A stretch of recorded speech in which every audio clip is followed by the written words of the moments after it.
जब ज़्यादातर लोग नींद में थे, तब मैंने अपने सपनों के लिए दिन की शुरुआत की।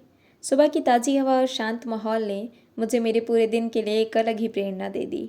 उसके बाद मैंने थोड़ी सी क्लीनिंग की ताकि पढ़ाई के लिए एक साफ़ और फोकस्ड माहौल बन सके।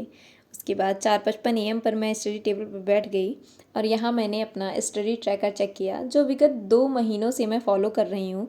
मुझे इससे बहुत ही लाभ हुआ है। आप इससे देखेंगे कि consistency is the key to success. इसके बाद मैंने टू डू लिस्ट बनाई और मैंने अपनी पढ़ाई की शुरुआत CDP के रिवीजन से की।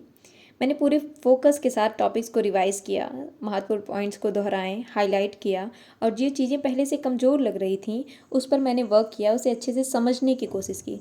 जब आप बार बार किसी चीज़ का रिवीजन करते हैं, आप बार बार रट्टा नहीं मारना है। जब भी आप बार बार किसी चीज़ का रिवीजन करते हैं, बार बार दोहराते हैं उसको, तो वो हमारे सबकॉन्शियस माइंड में बैठ जाता है, जो कि हमारे लॉन्ग टर्म मेमोरी में जाके फीड हो जाती है और हम बार बार उन चीज़ों को भूलते नहीं हैं और ये लंबे समय तक हमें याद रहने वाली चीज़ें होती हैं।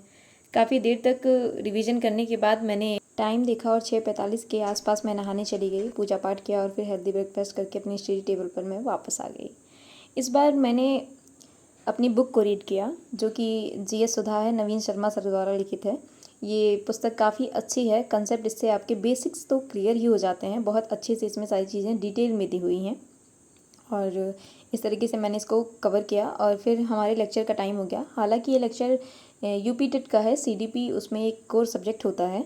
UP टेट की परीक्षा 2 से 4 जुलाई के बीच में है इसी वर्ष में, तो उसके लिए मैं प्रिपेयर कर रही हूँ। मैम के लेक्चर के साथ साथ मैंने उनके द्वारा कराई गई प्रैक्टिस को भी किया और रिवीजन किया। फिर मैंने अपना सेकेंड लेक्चर लिया और नए टॉपिक को समझा और फिर दिन के आखिर में CDP के मैराथन सचिन सर द्वारा ली गई थी, उसको मैंने पूरा रिवीजन किया और महत्वपूर्ण प्रश्नों की प्रैक्टिस की।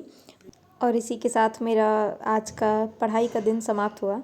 याद रखिए कि हर दिन परफेक्ट नहीं होता है, लेकिन हर दिन छोटी छोटी कोशिशें हमें अपने बड़े लक्ष्य के करीब ज़रूर ले आती हैं।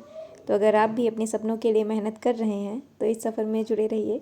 मिलते रहिए अगले स्टडी ब्लॉग में। Thanks for watching.